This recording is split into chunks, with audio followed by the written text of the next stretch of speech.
ప్రార్థన చేసుకుందామండి. ప్రార్థనతో బైబిల్ పఠనం యొక్క కార్యక్రమాన్ని మనము పరిచర్యను ఆరంభించుకుంటాం. ప్రేమగల పరలోకపు తండ్రి, కృపయు కనికరము సమాధానము గల దేవా, ఎన్నడు మారని మార్పు చెందని మాట తప్పందేవా, నిన్న నేడు నిరంతరం ఒకే రీతిగా తండ్రి, మీ ప్రియ కుమారుడు, మా ప్రియ రక్షకుడు, మా విమోచకుడు యేసుక్రీస్తు ప్రభువారి అతి పరిశుద్ధమైన శ్రేష్టమైన నామమును బట్టి మీకెంతో వందనములు, కృతజ్ఞతాస్తుతులు మేము చెల్లిస్తూ ఉన్నాము. దయగల పరలోకపు తండ్రి, మీ పాదములకు స్తోత్రాలు. మీరే మాకు సహాయమును చేయండి, కనికరించము, కృప చూపించము. పాటల్లో మహిమ పొందండి. వాక్య ధ్యానాన్ని దీవెనకరంగా చేయండి. మా ప్రభా, మీరే మమ్మల్ని నడిపించండి, మాకు తోడుగా ఉండండి. సమయాన్ని దీవెనకరంగా చేయమని అనేకులు ప్రభా లైవ్లో మీ వాక్యాన్ని వినగలటకు మీరు వారికి సహాయం చేయండి. కృపలో బలపరచమని మీకు అప్పగించుకుంటూ వందనములు, కృతజ్ఞతాస్తుతులు చెల్లిస్తూ యేసు ప్రభు వారి శ్రేష్టమైన నామమున ప్రార్థించి స్తుతించి వేడుచు ఉన్నాము తండ్రి. ఆమేన్.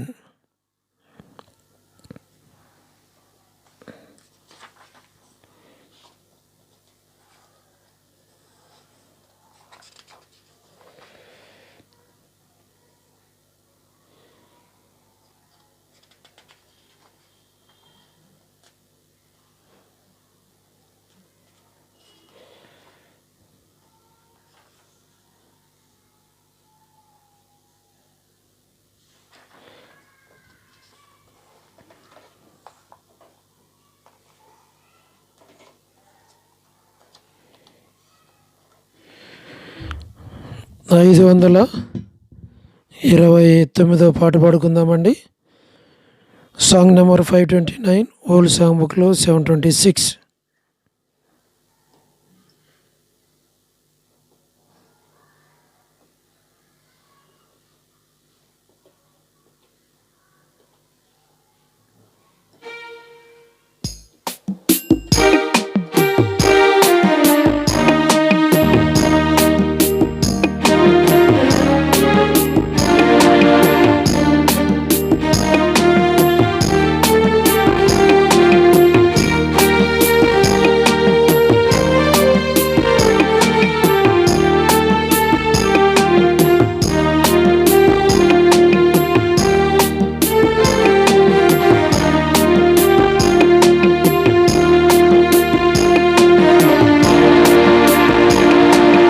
ఈ లోకయాత్రలోనే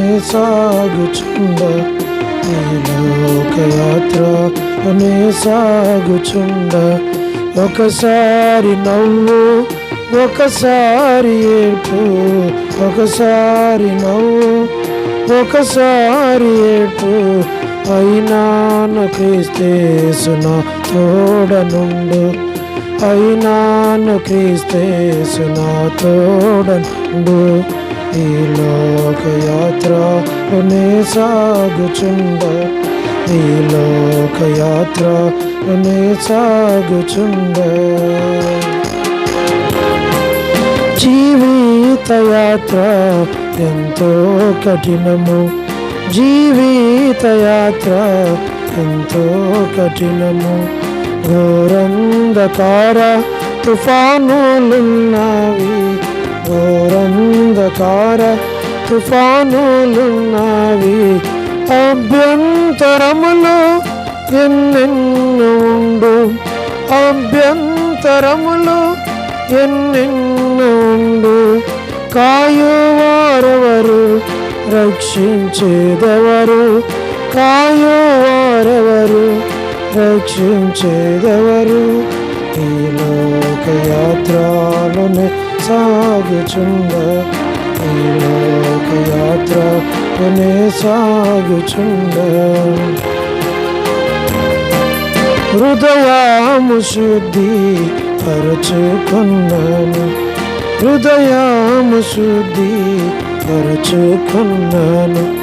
మా చేతులంతో పరిశుద్ధపరచ, నా చేతులంతో పరిశుద్ధపరచ, అనుకొనని రీతి అపవాది వచ్చి, అనుకొనని రీతి అపవాది వచ్చి నా జీవితమును నిరాశపరచే, నా జీవితమును నిరాశపరచే. ఈ లోకయాత్ర నే సాగుచుండ, ఈ లోకయాత్ర నే సాగుచుండ, నీవే ఆశ్రయం క్రీస్తేసు ప్రభువా, నీవే ఆశ్రయం క్రీస్తేసు ప్రభువా. అనుదినము నన్ను ఆదరించెదవు, అనుదినము నన్ను ఆదరించెదవు. నీతో ఉన్నాను విడువలేదనడు, నీతో ఉన్నాను విడువలేదనడు. నీ ప్రేమ మధుర స్వరము విన్నాను, నీ ప్రేమ మధుర స్వరము విన్నాను. ఈ లోకయాత్రలోనే సాగుచుండ, ఈ లోకయాత్రలోనే సాగుచుండ. ఈ అనుభవముతో నే నడుచుకుంది, ఈ అనుభవముతో నే నడుచుకుంది. యేసు వైపు నేను చూచూచు, ప్రియ యేసు వైపు నేను చూచూచు, గతమునంతా నేను మరచిపోయేదను, గతమునంతా నేను మరచిపోయేదను. కన్నీరు తుడుచు నా ప్రియ ప్రభు, కన్నీరు తుడుచు నా ప్రియ ప్రభు. ఈ లోకయాత్రలోనే సాగుచుండ, ఈ లోకయాత్రలోనే సాగుచుండ. తోడైయుండెదవు ఉంటాము వరకు, తోడైయుండెదవు ఉంటాము వరకు. నీవు విడువావు అందరు విడచినను, నీవు విడువావు అందరు విడచినను.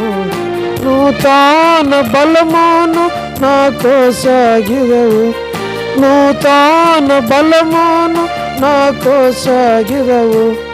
నే స్థిరముగా నుండా నీ కోరిక ఇదియే, నే స్థిరముగా నుండా నీ కోరిక ఇదియే. ఈ లోకయాత్రలోనే సాగుచుండ, ఈ లోకయాత్రలోనే సాగుచుండ. ఒకసారి నవ్వు, ఒకసారి ఏడ్పు, ఒకసారి నవ్వు, ఒకసారి ఏడ్పు. అయినాను క్రీస్తేసున తోడనుండు, అయినాను క్రీస్తేసున తోడనుండు.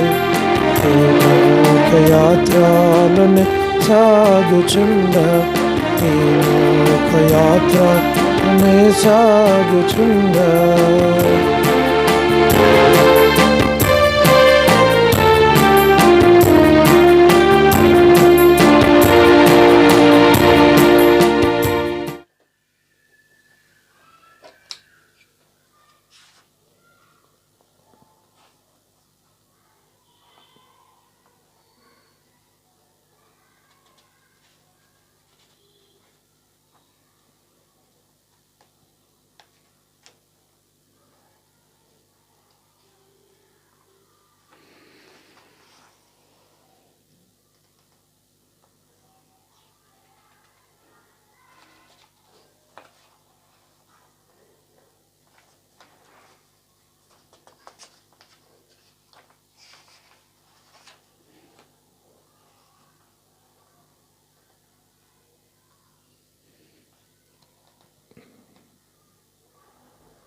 525 పాట అండి, 453 పాత దాంట్లో.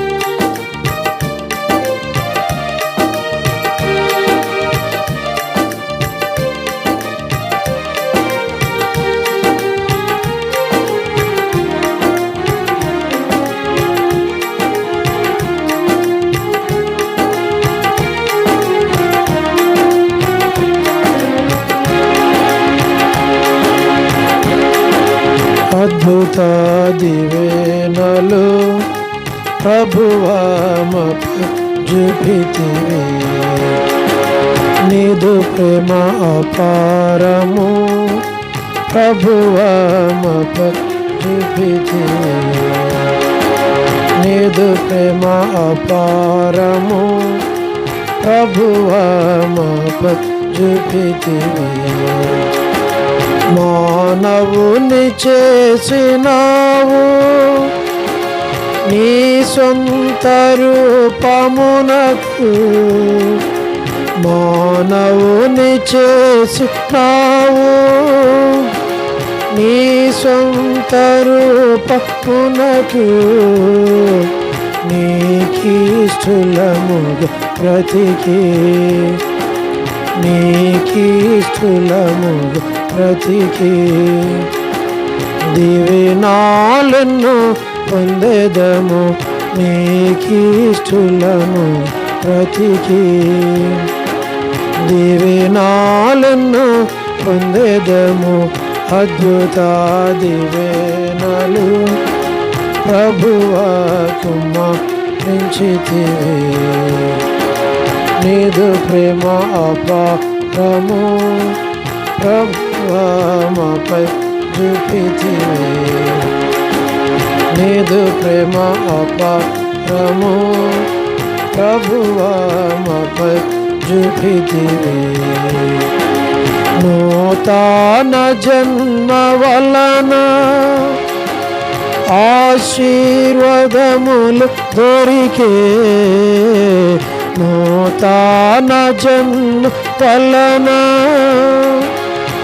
ఆశీర్వాదములు దొరికే, శాపమును దూరపరచి, శాపమును దూరపరచి సర్వంబు క్రొత్త చేసి, శాపమును దూరపరచి సర్వంబు క్రొత్త చేసి, అద్భుత దీవెనలు ప్రభువా కుమ్మరించితివి,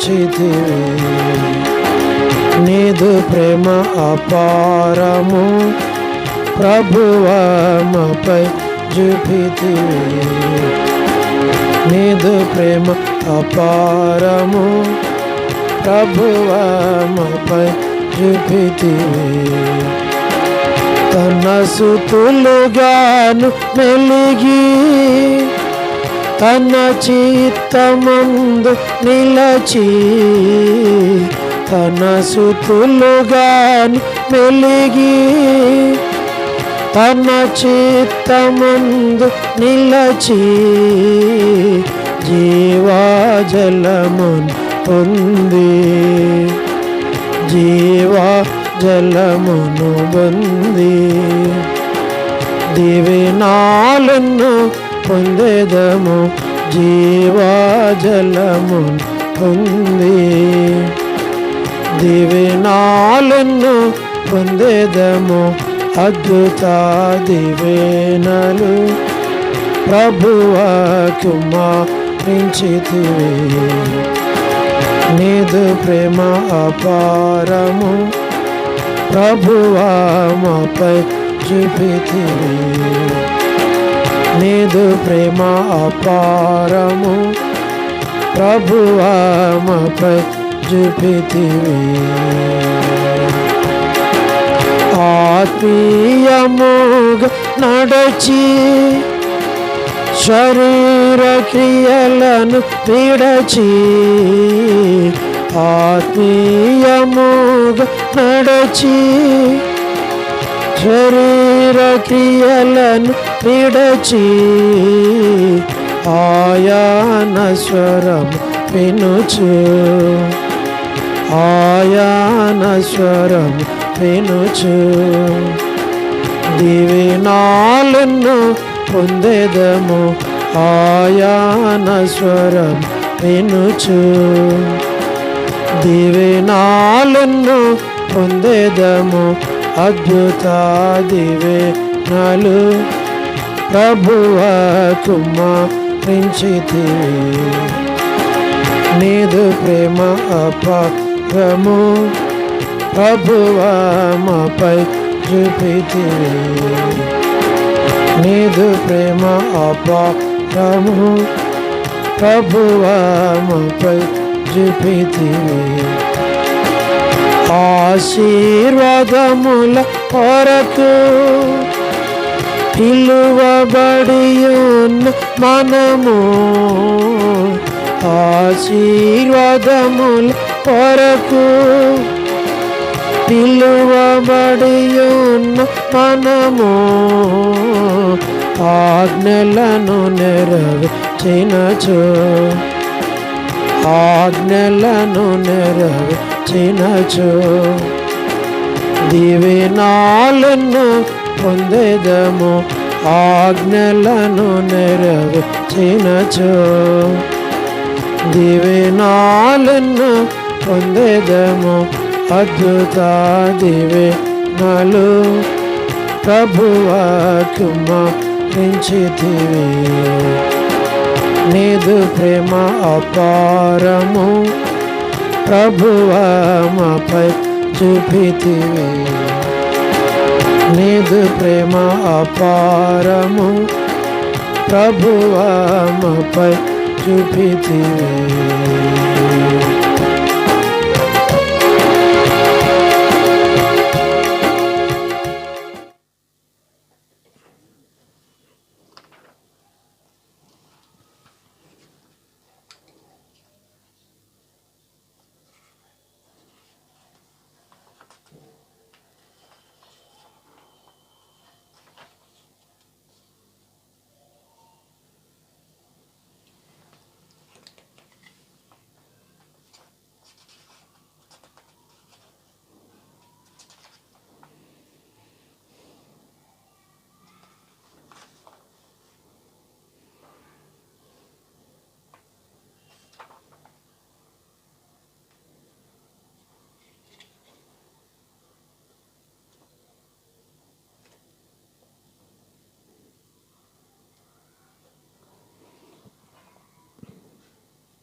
రెండు 207 పాట పాడుకుందామండి.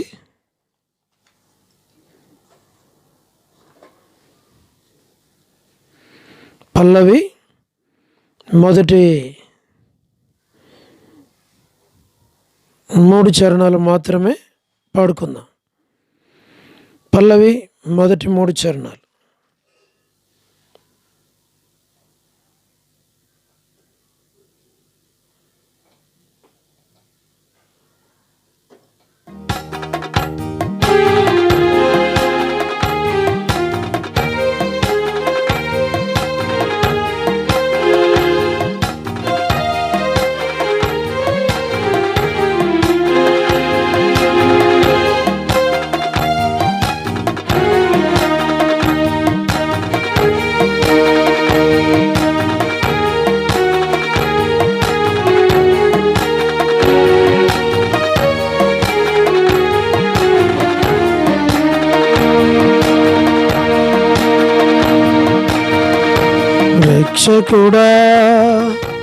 రక్షకుడా యేసు ప్రభు స్తోత్రము దేవా, స్వచ్ఛమైన నిత్య ప్రేమ చూపిన దేవా, స్వచ్ఛమైన నిత్య ప్రేమ చూపిన దేవా.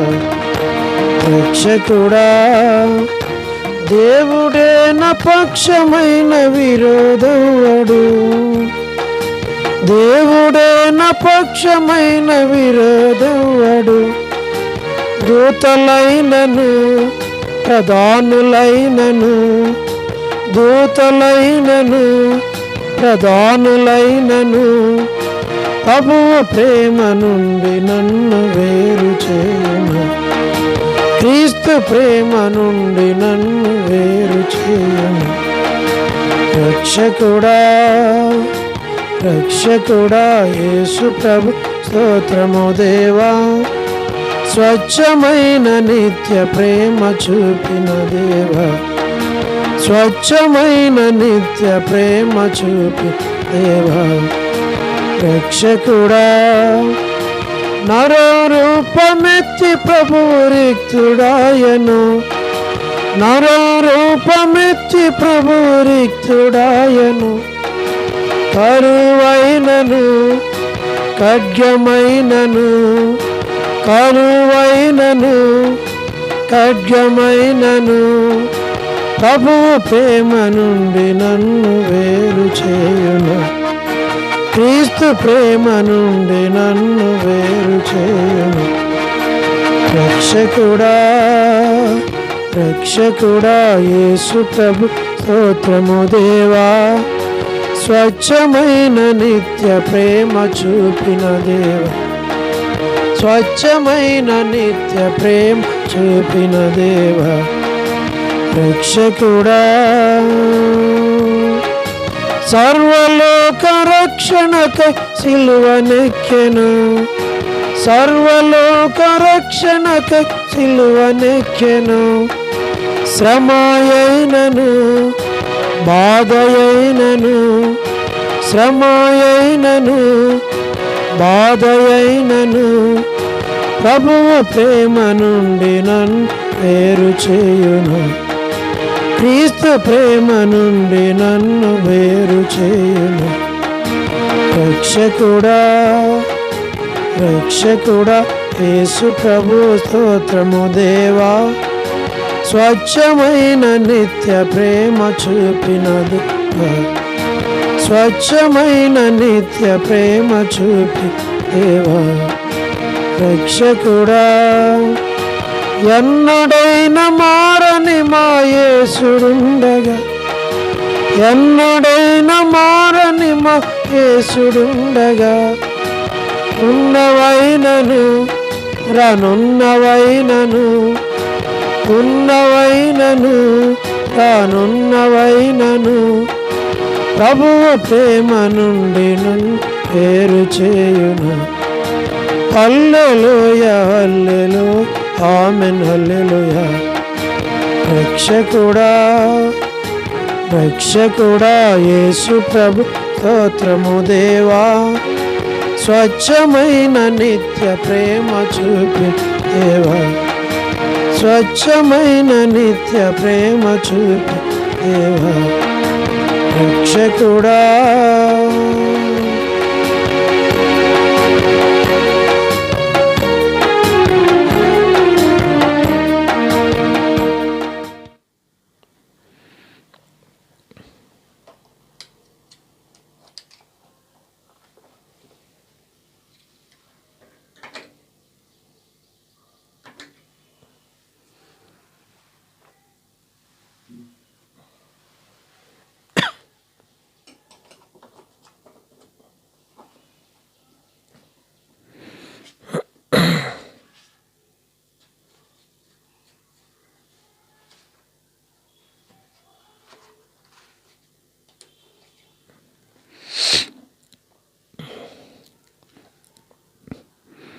దేవుని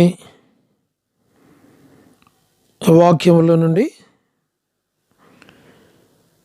బైబిల్ పఠన ధ్యానం కొరకై మనం ప్రకటన గ్రంథము 1వ అధ్యాయం 3 వచనాలు మనం చదువుకుందాం. Book of Revelation chapter 1 verses 1, 2, 3. Shall we read all together? అందరం కలిసి ప్రకటన గ్రంథము 1వ అధ్యాయము మొదటి 3 వచనాలు మనం కలిసి చదువుకుందాం. యేసు క్రీస్తు తన దాసులకు కనపరచుటకు దేవుడు ఆయనకు అనుగ్రహించిన ప్రత్యక్షత. ఈ సంగతులు త్వరలో సంభవింపనయున్నవి.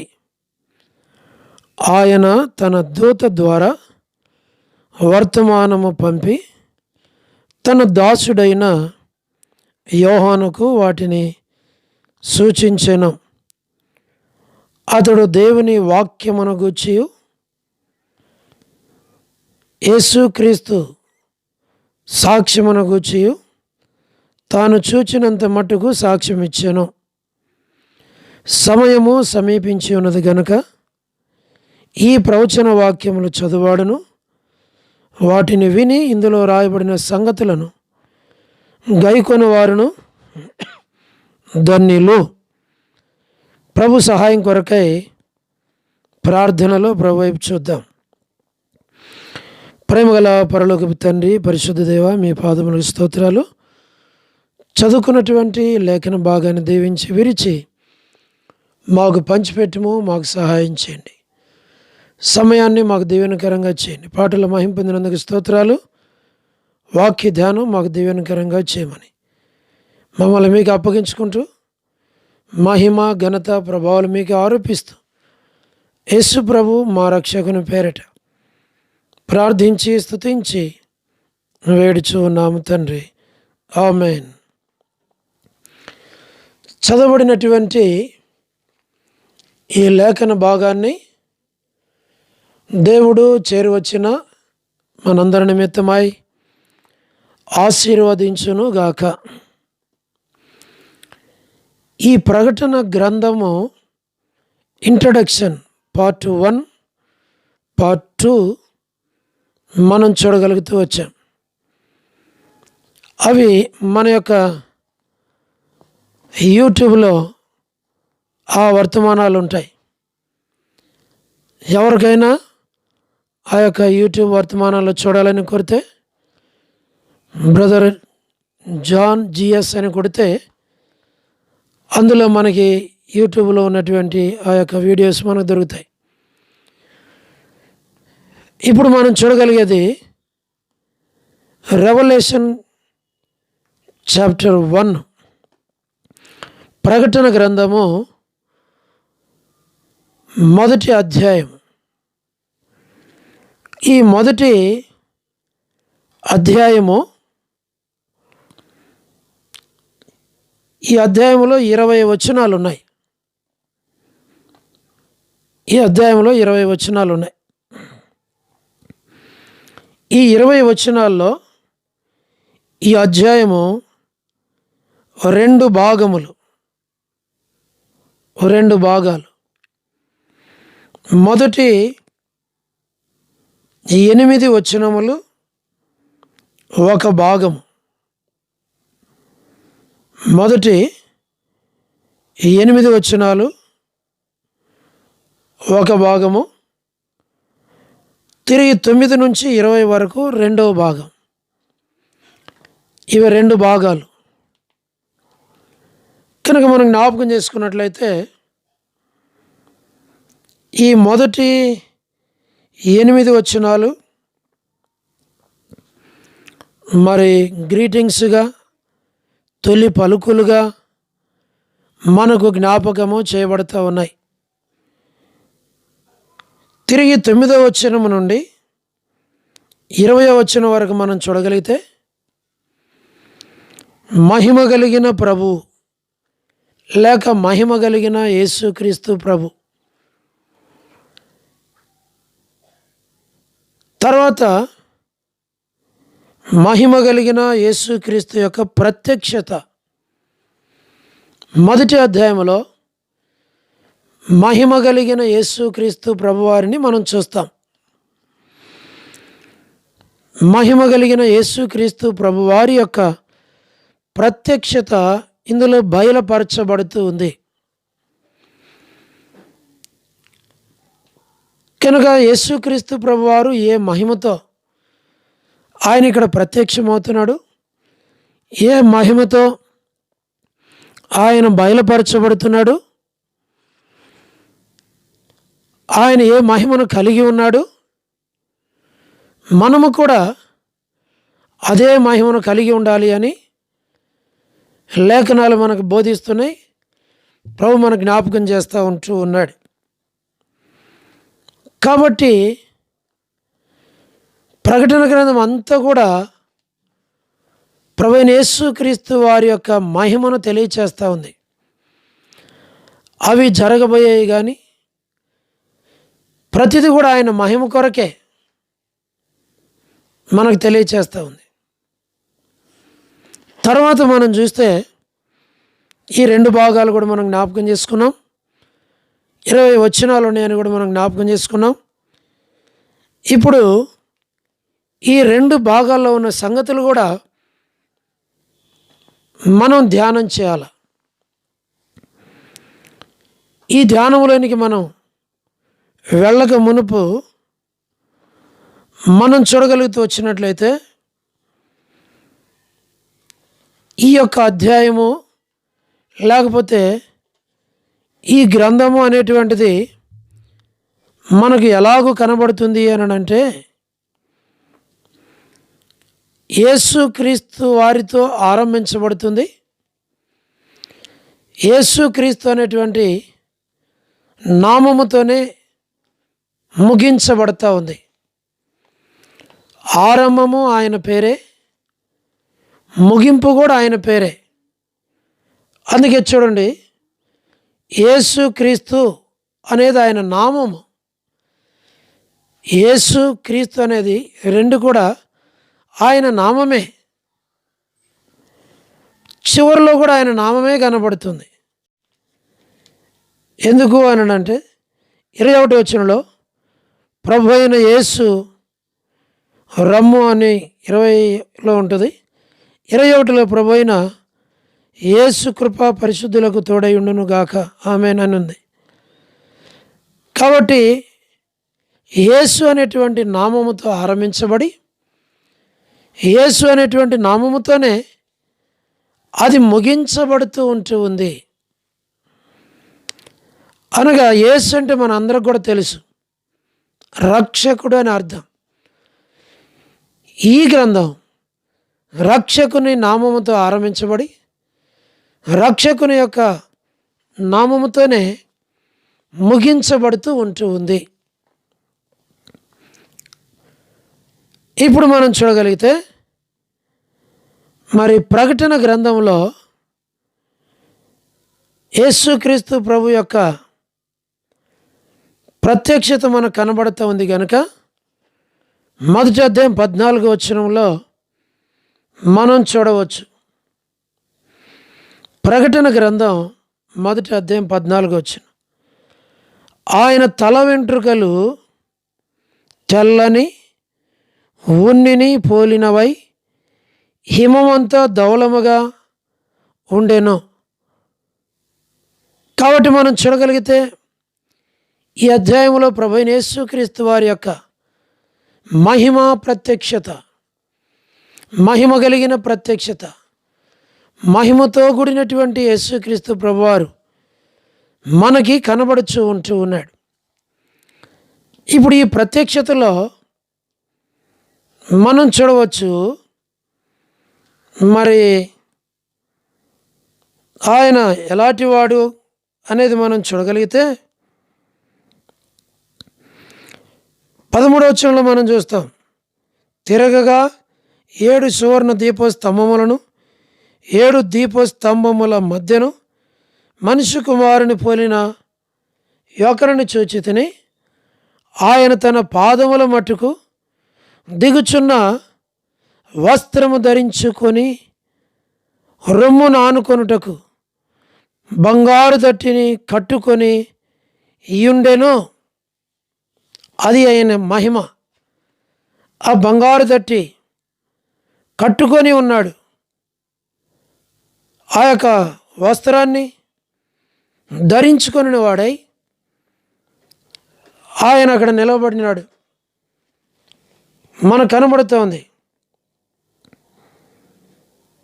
ఆ వస్త్రమును ధరించుకొని వాడై బంగారమును దట్టి కట్టుకొని ఉన్నాడు. ఇప్పుడు మనం 14 నుండి చూస్తే ఆయన తలయు వెంట్రుకలను ఆయన తల వెంట్రుకలను తెల్లని ఉన్నిని పోలినవై హిమమంతా ధవలముగా ఉండెను అని రాయబడింది. ఆయన వస్త్రములను గురించి, తెల్లని వస్త్రములను గురించి, మరి వెంట్రుకలను గురించి రాయబడుతూ వచ్చాయి. ఆయన యొక్క తల వెంట్రుకలు, తలయు తల వెంట్రుకలను తెల్లనివిగా ఉన్నాయి. ఇక్కడ మనం నేర్చుకోవాల్సింది ఏంటంటే, ఈ తెల్లని వెంట్రుకలు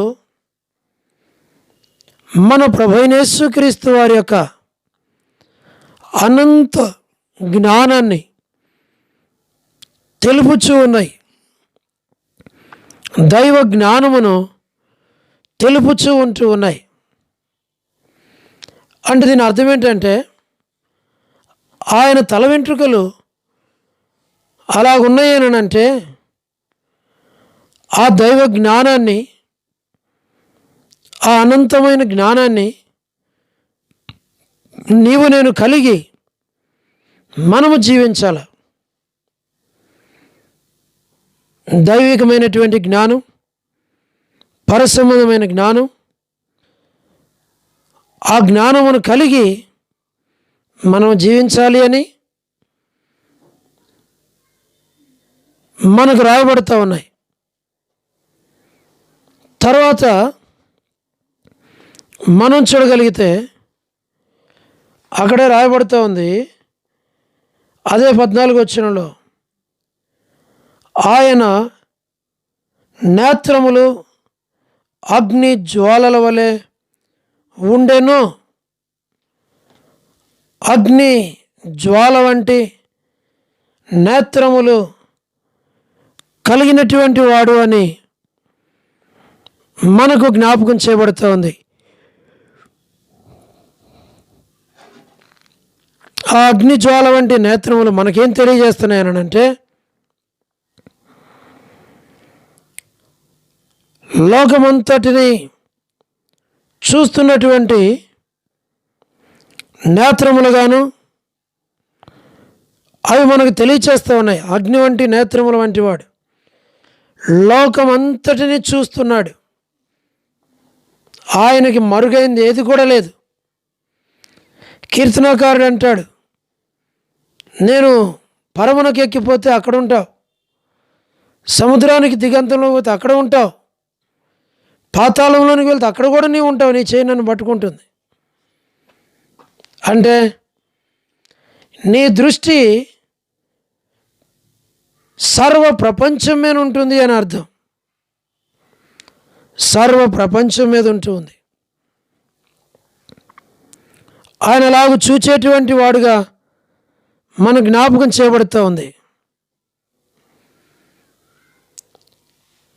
అండ్ ఆయన చూస్తాడు ప్రతి వ్యక్తిని, ప్రతి మనిషిని, ప్రతి కుటుంబాన్ని ఆయన చూస్తాడు. ఆయన కన్నుకు మరుగైంది ఏది కూడా లేదు, దాచడానికి ఏది కూడా లేదు. కాబట్టి మన జీవితాల్లో మనం ఆయన దృష్టికి యథార్థవంతులముగా జీవించాలి.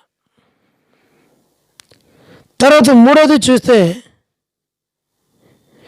ఆయన యొక్క పాదములు ఎట్లున్నాయంటే ఇత్తడిని పోలినవిగా ఉన్నాయి. ఆయన యొక్క పాదములు ఆ ఇత్తడును పోలినవిగా మనకి కనబడుతూ ఉన్నాయి. ఎప్పుడైతే ఆ పాదములు ఇత్తడిని పోలినవిగా ఉంటున్నాయో అది మనకు జ్ఞాపకం చేస్తూ ఉంటుంది, ఆ ఇత్తడి మరి తీర్పును గూర్చి మనకు తెలియజేస్తూ ఉంది. అందుకే యోహాను సువార్త 3:14 మోషే అరణ్యములో సర్పను పైకెత్తుతూ వచ్చాడంట. నిదానించి చూచిన వారందరూ వారు తప్పించబడుతూ వచ్చారు. వారి జీవితాల్లో వారు పొందిన మేలు ఎంతో గొప్పదిగా ఉంది. తర్వాత మనం కొంచెం ముందుకు వెళ్ళినట్లయితే 15వ వచనంలో ఆయన పాదములు కొలిమిలో పుటము వేయబడి మెరుగుచున్న అపరంజితో సమానమై ఉండెను. ఆయన కంఠ స్వరముగా విస్తార జల ప్రవాహముల వలె ధ్వని వలె ఉంటూ వచ్చింది. కాబట్టి మనం చూడగలిగినట్లయితే ఆ యొక్క ధ్వని అది మనకు కనబడుతూ ఉంటూ ఉంది. ఈ ప్రవాహ జలముల వంటి ధ్వని ఆయన మార్గమును మనకి తెలియచేస్తూ ఉంటూ ఉంది. ప్రవాహము వంటి ఆ యొక్క జలములను గురించి మాట్లాడుతూ ఉంటూ ఉంది.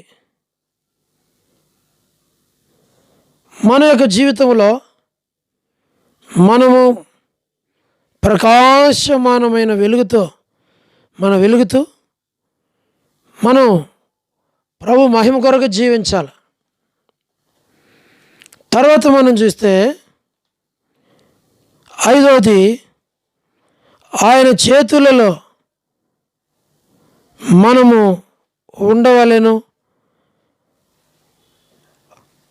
ఆయన అన్ని సమయములలో ఆయన చేతిలోనే మనం ఉండాలి. ఆయన చేతుల్లో మనం ఉండుట మనకు ఆశీర్వాదం. ఆ తర్వాత మనం చూస్తే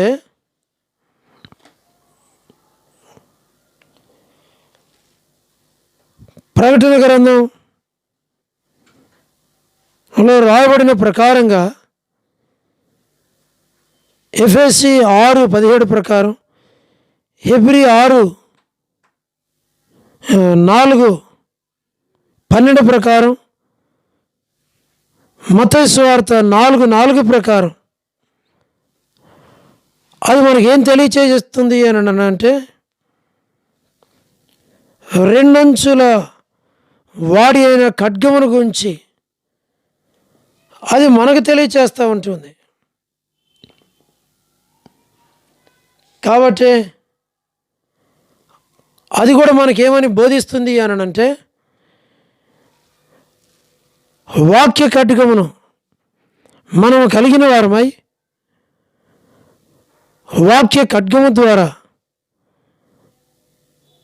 మన మీదకి వచ్చేటువంటి శత్రువుల విషయమై మనం దాన్ని ఉపయోగించాలా, ఆత్మీయంగా మనకు మనం ఉపయోగించుకోవాలా. అప్పుడు శత్రువు మన ఆత్మీయ జీవితాన్ని పాడు చేయకుండా ఉంటాడు.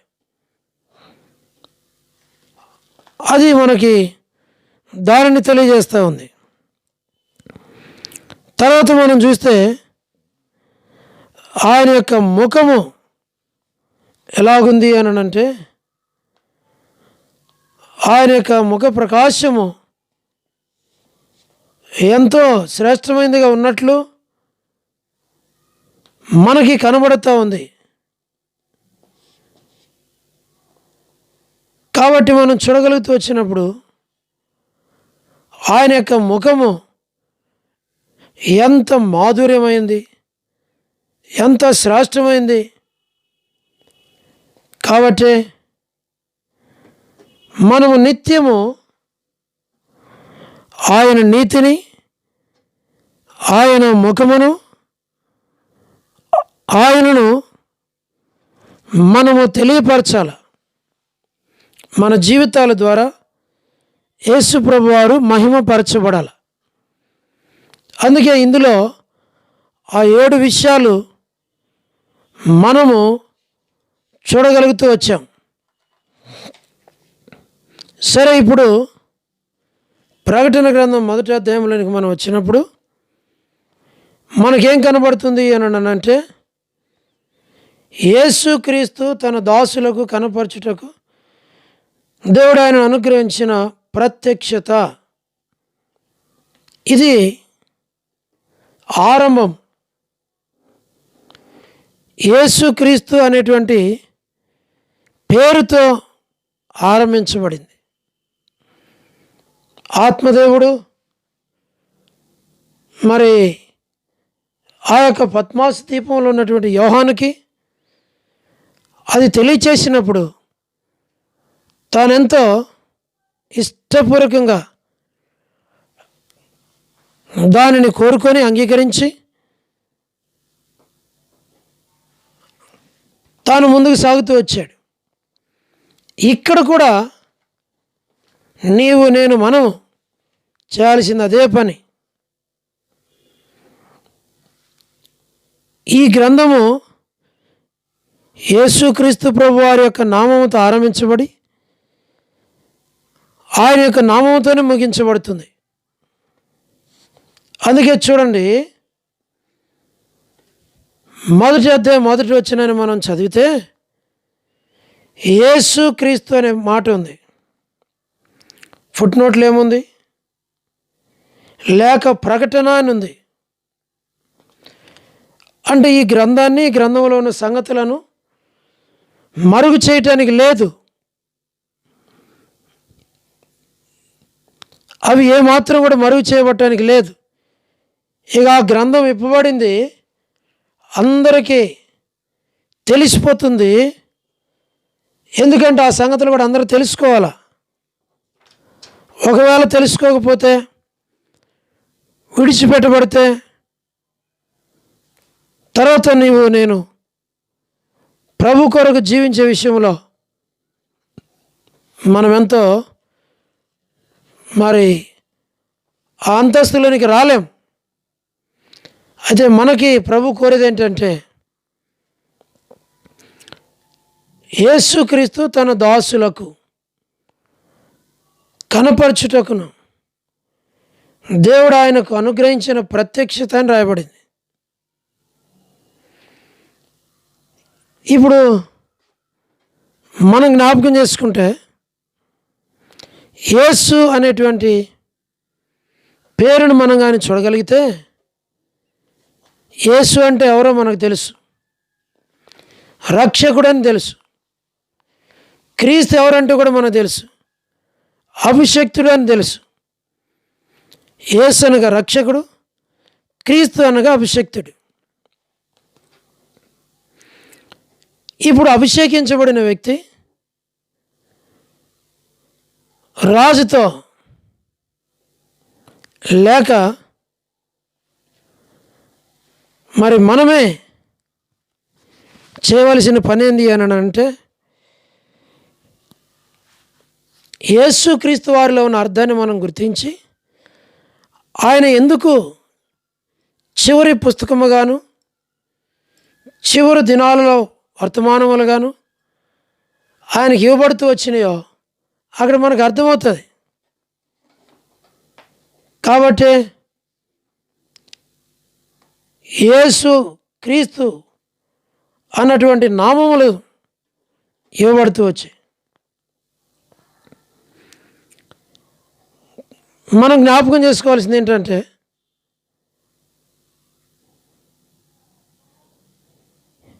యేసుక్రీస్తు నామం చాలా మంచిది, చాలా శ్రేష్టమైంది. మత్తయి సువార్త 1వ అధ్యాయం 21వ వచనంలో మనం చదివితే, తన ప్రజల నుండి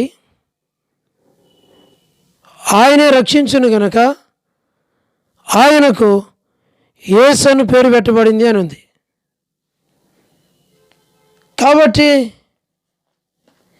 ఈ రక్షకుని పేరులోనే ఏం కనబడుతుంది? తన ప్రజలను వారి పాపముల నుండి ఆయనే రక్షించును, తన ప్రజలను వారి పాపముల నుండి ఆయనే రక్షించును.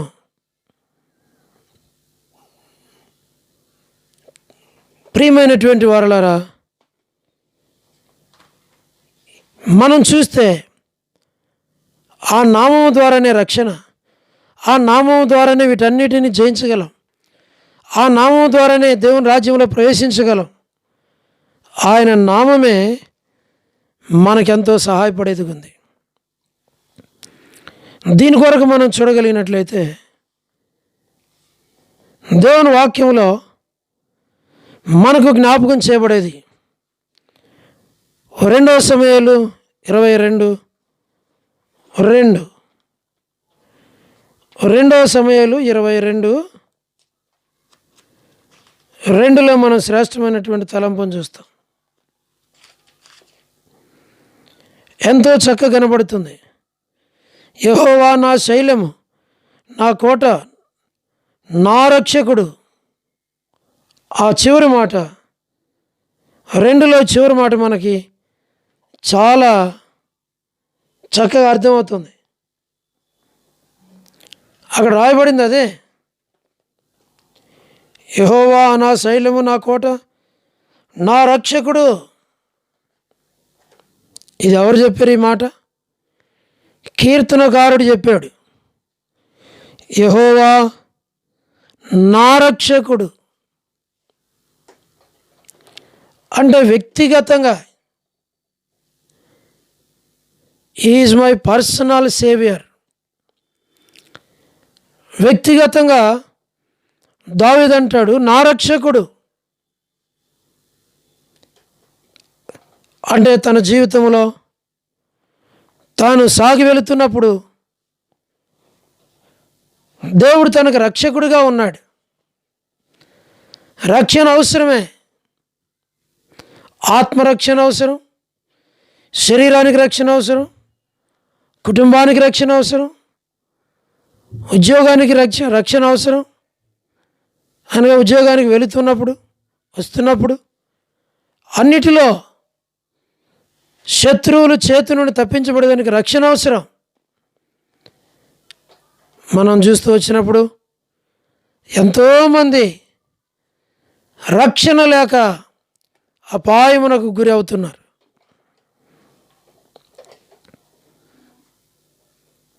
అయితే కీర్తనకారుడు దేవుని రక్షకునిగా కలిగి ఉండి అనేకమైన శోధనల పైన విజయం పొందగలుగుతూ వచ్చాడు. తర్వాత మనం చూడగలిగితే 3వ వచనంలో కూడా మరొక మాట ఉంది, నా దుర్గము, నేను ఆయనను ఆశ్రయించుదును, నా కేడము, నా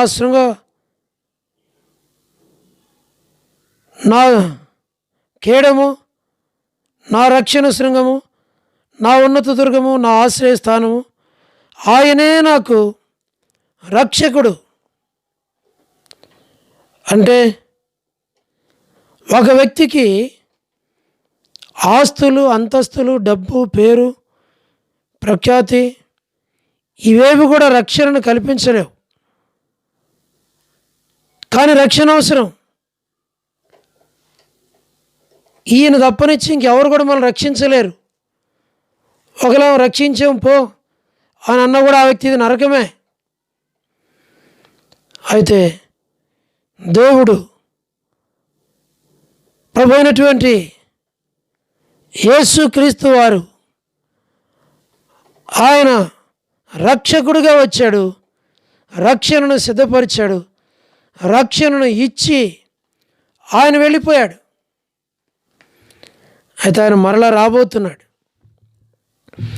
ఆ రక్షణలో ఉండాల, ఆ రక్షణలో కొనసాగాల, ఆ రక్షణలో నిలిచి ఉండాల, ఆ రక్షణను మనం అనుభవించాల. అప్పుడే ఆ రక్షణ మనకెంతో ప్రయోజనకరమైనదిగా ఉంటూ ఉంది. బైబిల్లో మనం చూడగలిగితే ఎంతోమంది ఇలాగును రక్షించబడుతూ వచ్చారు. రక్షణను కోరుకున్న వారు ఉన్నారు. రక్షణను తృణీకరించవద్దు. రక్షణ ఎంతో అమూల్యమైంది, విలువైంది అని చెప్పబడుతుంది, మనకు కూడా తెలుసు.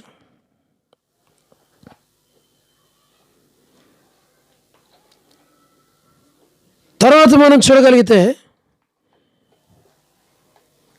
కీర్తన 37:17 ఒక మాట ఉంది. కీర్తన 37:17 ఒక మాటను మనం చూస్తాం. 37:17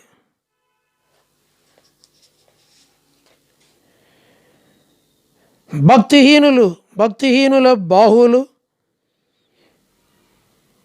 విరవబడును, నీతిమంతులకు యెహోవాయే సంరక్షకుడు. ఈయన ఎవరికి రక్షకుడు? వ్యక్తిగతంగా రక్షకుడు, తర్వాత నీతిమంతులుగా చేయబడిన వారికి రక్షకుడు. నీతిమంతులైనటువంటి వారికి ఆయన రక్షకుడు. మనుషులే, కానీ ప్రభు రక్షకుడిగా ఉన్నాడు. నీతిమంతులైనటువంటి వారికి ఆయన రక్షకుడు. ఆ తర్వాత మనం జ్ఞాపకం చేసుకుంటే హోషేయ గ్రంథం 13:4 నేను తప్ప రక్షకుడు లేడు అని చెప్పబడుతూ వచ్చింది. నేను తప్ప రక్షకుడు లేడు. ఆల్టర్నేటివ్ ప్రాసెస్ అనేది లేదు. నేను తప్ప ఇంకొక రక్షకుడు లేడు. పైన ఆకాశం అందే కానీ, కింద భూమి అందే కానీ, భూమి కింద నీళ్ళు అందే కానీ ఎక్కడ కూడా లేరు. కాబట్టి మనం చూడగలిగేది ఏంటంటే, నేను తప్ప రక్షకుడు లేడు అంటే ఈయనొక్కడే రక్షించేవాడు, ఇంకెవరినో లేరు. ఒకవేళ ఇంకెవరన్నా రక్షకులు ఉన్నారు అని అంటే వారు శరీరానికి రక్షణగా ఉండొచ్చు, కానీ ఆత్మకు రక్షణను కలిగించేవారు లేరు. అయితే మన జీవితాలలో మనం చేయవలసింది, మన ఆత్మకు రక్షకుడు ప్రభు అని ఎరిగి మనం భయపడవలసింది శరీరమును చంపువారికి, శరీరమును నష్టపరిచేవారికి కాకుండా శరీరమును ఆత్మను రెండిటిని నష్టపరిచేటువంటి ఆ ప్రభు అయిన యేసుక్రీస్తు వారికి మనం భయపడాలి. అందుకని మనకు బైబిల్లో రాయబడింది, లూకాసు వార్త 2:11 దావీదు పట్టణమందు నేడు రక్షకుడు మీ కొరకు పుట్టి ఉన్నాడు. కనుక దావీదు పట్టణమందు నేడు రక్షకుడు మీ కొరకు పుట్టి ఉన్నాడు. మరి అంతకు మునుపు రక్షణ లేకుండగా, రక్షణ ఆనందం లేకుండగా, రక్షణను అనుభవించకుండగా, రక్షణను త్రోసిపుచ్చుతూ, రక్షణను నిర్లక్ష్య పెడుతూ ఉంటే ప్రయోజనం ఏంది? అందుకే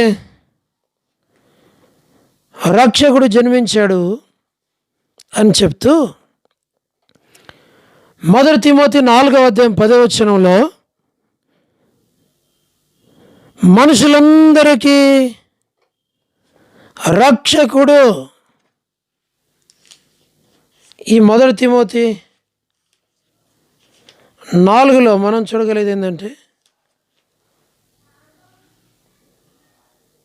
ఆ 10 మనుషులందరికీ రక్షకుడును, మరి విశేషముగా విశ్వాసులకు రక్షకుడునైన జీవము గల దేవుని యందు మనము నిరీక్షణ నుంచుచున్నాము గనుక ఇందు నిమిత్తము ప్రయాసముతో పోరాడుచున్నాము. కుటుంబ జీవితంలో పోరాటం, ఉద్యోగ జీవితంలో పోరాటం, సేవా జీవితంలో పోరాటం, ఎన్నో రకాలైనటువంటి పోరాటాలు, ఎన్నో నిందలు, ఎన్నో అవమానాలు, ఎన్నో తృణీకారాలు, రకరకాలైనటువంటి సమస్యలు. నిజంగా మనం జ్ఞాపకం చేసుకుంటే పోరాట జీవితం, క్రైస్తవ జీవితం పోరాటంతో కూడిన జీవితం. ప్రతి ఒక్కరికి పోరాటాలు ఉన్నాయి.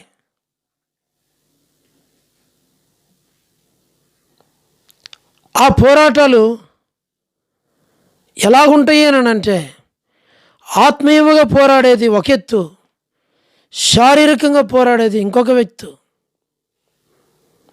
మనుషులందరికీ ఆయన రక్షకుడు. మరి విశేషముగా విశ్వాసులైనటువంటి వారికి రక్షకుడు జీవము గల దేవుని యందు మనం నిరీక్షించున్నాము కనుక ఇందు నిమిత్తము ప్రయాసముతో మరి పాటుపడుచున్నాం. ప్రయాసముతో కూడిన పాటు. క్రైస్తవ జీవితం పోరాట జీవితం, పాటుపడుతూ ఉన్నాం. ఈ ప్రభు మనుషులందరికీ రక్షకుడు.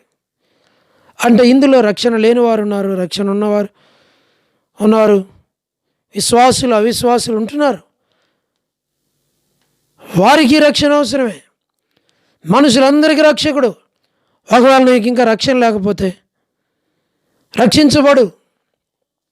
రక్షించబడితే ఆయన మనుషులందరికీ రక్షకుడు కనుక ప్రయాసముతో మనము నిరీక్షణ గలవారమై పాటుపడుతూ ఉండాలి. ఆ రక్షణలో మనం చివరి వరకు నిలిచి ఉండాలి. అలాగ నిలిచి ఉంటేనే మనము మేలు పొందగలుగుతాం. అంతేకాదు, మనం జ్ఞాపకం చేసుకుంటూ వచ్చినప్పుడు మరి దేవుని యొక్క వాక్యంలో 1 యోహాను 4:14 లోకరక్షకుడు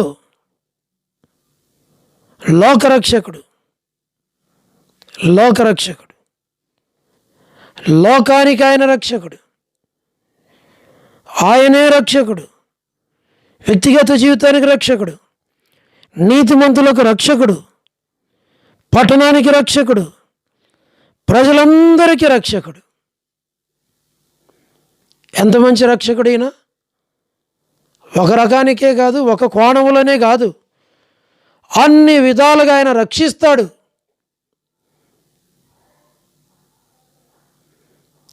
ఆయన రక్షించేవాడు. కుటుంబాన్ని, సంఘాన్ని, పట్టణాలను, దేశాలను అన్నిటిని రక్షిస్తాడు. అయితే మనం నమ్మాలా, విశ్వసించాలా? యేసనగా రక్షకుడు కదా, మన విశ్వాసముతో ఆయనను సేవించాలి. ఇప్పుడు ఎవరికి రక్షకుడు? పద్మాసు దీపములో ఉన్న యోహానుకు ఆయన రక్షకుడయ్యాడు. ఆయన రక్షించాడు. ఆయనకు వచ్చినటువంటి శ్రమలు ఆ పద్మాసు దీపంలో పడేశారు, ఆ నూనె కుండల్లో వేశారు, కాలిపోల. తర్వాత ఆ పద్మాసు దేవునికి పంపారు. దేవుని కొరకు జీవించాడు. యోహాను యొక్క ఆత్మకు రక్షకుడు ఆయన. ఇలాంటి రక్షకుడు. అందుకని మనకు బైబిల్లో రాయబడింది ఏంటిది అని అంటే, 1 తిమోతి 1:15 మనందరికి కూడా తెలుసు.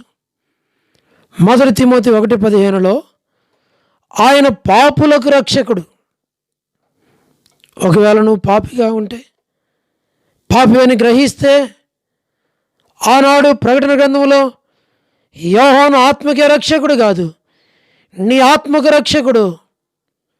అందుకే మహిమను విడిచి వచ్చిన వాడు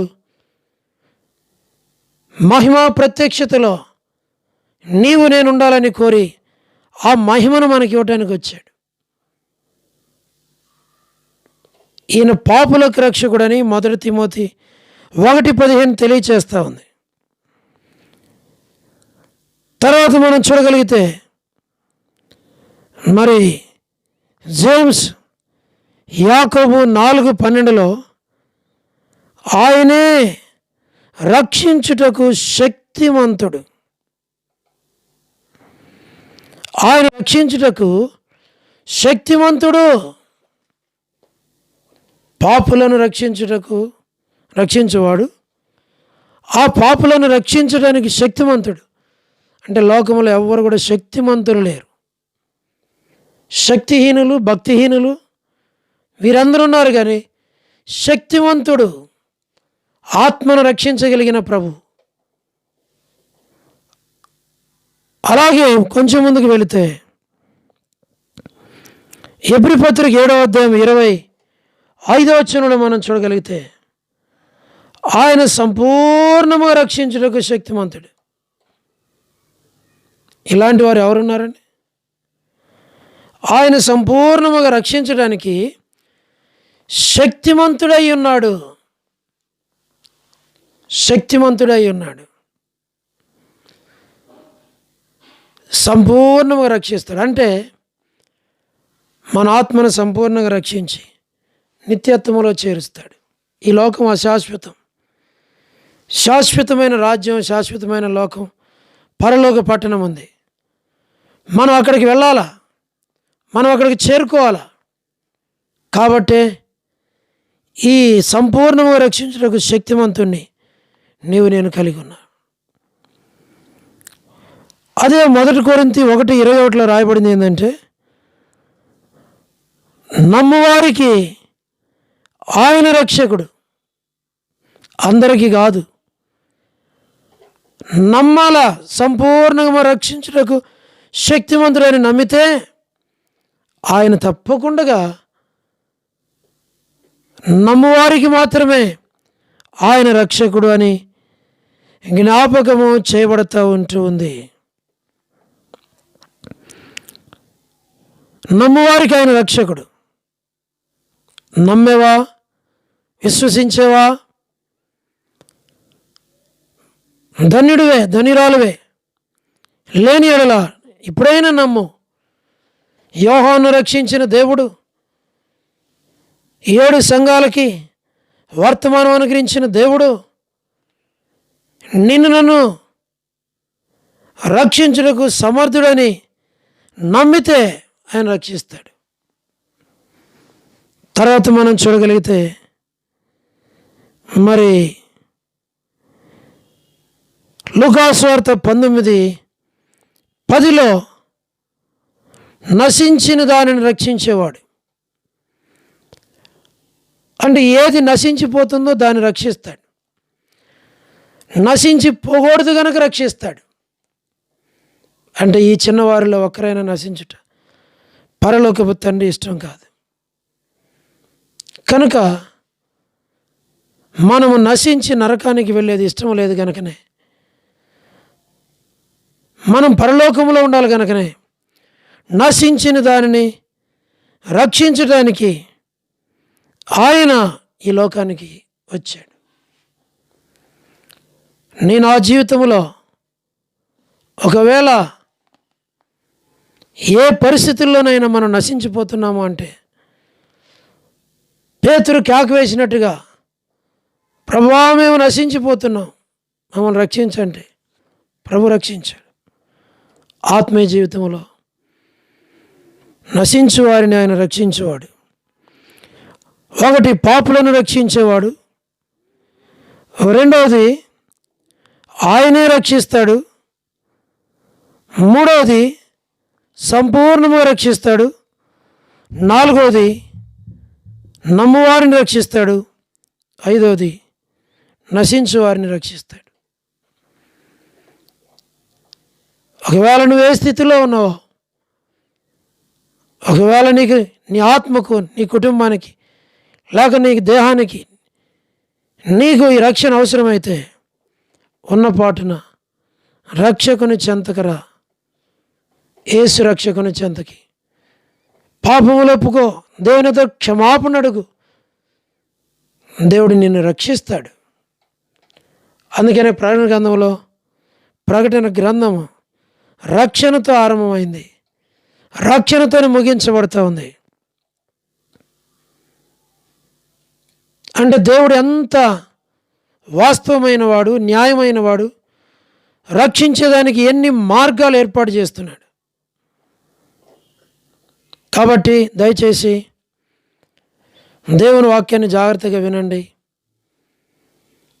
తప్పకుండా బైబిల్ పఠనాన్ని అటెండ్ చేయండి. దినమంతా ఎన్ని పనులున్నా బైబిల్ పఠనం దగ్గరకు వచ్చినప్పుడు ఒక 1.5 అవర్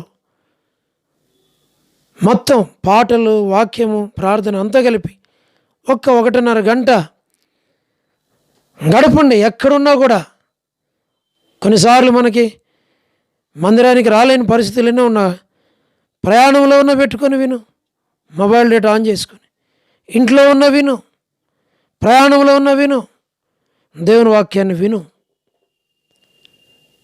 యేసు అనే మాటకి అర్థం చూసాం, రక్షకుడని. ఆ రక్షణ ద్వారా కలిగేటువంటి 5 విషయాలు, పైన 5 విషయాలు, తర్వాత కూడా 5 విషయాలు చూసాం. కాబట్టి నీ ఆత్మకు ఆయన రక్షకుడిగా ఉండాలని కోరుతున్నాడు. ఇప్పుడు ఆత్మదేవుడు భూమి మీద ఉన్నాడు. ఏ విషయాలను రక్షించబడాలో, ఆత్మరక్షణ, శరీర సంబంధంగా నీకు రక్షణ అవసరమే, అయితే ఆత్మకు ప్రాముఖ్యమైంది. దినదినము దేవుని ఆత్మ ద్వారాను సంపూర్ణముగా రక్షణ అనుభవంలోనికి వస్తావు. ముందుకు సాగితే నిన్ను రక్షించిన ప్రభు చివరి వరకు సిద్ధపరుస్తాడు. చివరి వరకు దేవుని రాజ్యంలో ఉండునట్లుగా ప్రభు నీకు సహాయం చేస్తాడు. కనుక మరి ప్రకటన గ్రంథం 1వ అధ్యాయం 2 భాగాలని, మొదటి భాగంలో మనం చదివింది 3 వచనాలు. ఆ 3 వచనాల్లో కూడా మొదటి వచనంలో యేసు అన్న మాటకి రక్షణ, ఆ రక్షణ ప్రభు అయిన యేసుక్రీస్తు వారని మనం చూసాం. ఇంకా ఆత్మరక్షణ పొందిన వారు ఆత్మరక్షణ పొందండి, ఆత్మరక్షణ పొందిన వారు ఆత్మలో ఎదుగుతూ రావాలని జ్ఞాపకం చేయబడుతూ ఉంది. కాబట్టి ప్రభు ఈ వాక్యాన్ని దీవించునుగాక. ప్రార్థన చేసుకుందాం. కళ్ళు మూసుకోండి. ప్రేమగల తండ్రి, మీ వాక్యాన్ని దీవించండి, మీ బిడ్డలను మీరు దీవించండి. ప్రభువా, మానవ దుబాటులతో బలహీనంగా చెప్పబడిన, వెత్తబడిన మీ వాక్యానికి నీరు గట్టి ఫలింపులోనికి తెమ్మని మీకు అప్పగించుకుంటూ వందనాలు చెల్లిస్తూ యేసు ప్రభు మా రక్షకుని పేరిట ప్రార్థించి స్తుతించి వేడుచు ఉన్నాము తండ్రి, ఆమెన్. దయచేసి ప్రకటన గమనించాలని మనవి. మరి వారి కొడుకులన్నీ కూడా సాధ్యమైనంత మటుకు లైవ్లో ఇవ్వబడుతూ ఉన్నాయి. మరి ప్రతి ఒక్కరూ లైవ్లో చూడాలని కోరుతున్నాం. ఇంకెవరైనా మన యొక్క ఛానల్ సబ్స్క్రైబ్ చేయకుండా ఉంటే దయచేసి సబ్స్క్రైబ్ చేయండి.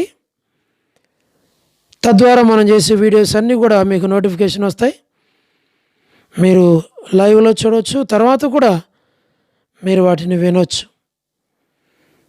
మీరు ఈ పరిచర్యలో పాలిభాగస్తులై మాతో సహకరించాలని ప్రభు పేరిట మీకు మనవి చేస్తూ ఉన్నాం. చివరి ఆశీర్వాదాన్ని మనం తీసుకుందాం. మన తండ్రి అయిన దేవుని ప్రేమ, మన ప్రభు అయిన యేసుక్రీస్తు వారి యొక్క కృప, పరిశుద్ధాత్మ యొక్క సహవాసము, ఆదరణ చేరువచ్చిన మనకు, ప్రభువును ప్రేమించు వారికి, సకల పరిశుద్ధులకు సదాకాలం తోడయుండును గాక. ఆమెన్. అందరికీ ప్రైజ్ ది లార్డ్ అండి.